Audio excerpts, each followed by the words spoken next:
Një 39 vjeçar nga Kosova kaloi pa ndaluar një pikë kontrolli të policisë në autostradën A15 pranë Vogelstville, Zyri, në orët e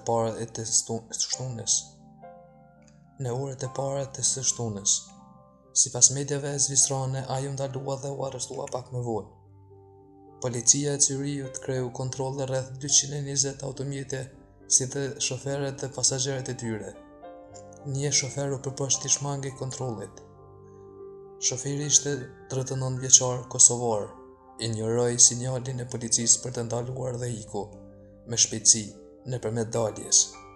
Një patrullë policie vuri në makinën një rrugë malore pas një ndjekje të shkurtër. Ndërsa policia po afroi dy persona që ndodheshin në automjet ikën në këmbë. Sipas policisë, shoferi hoqi dorë nga përpjekja e tij pak më vonë dhe u dorëzua. Pasagjeri i tij ishte ende në arrati.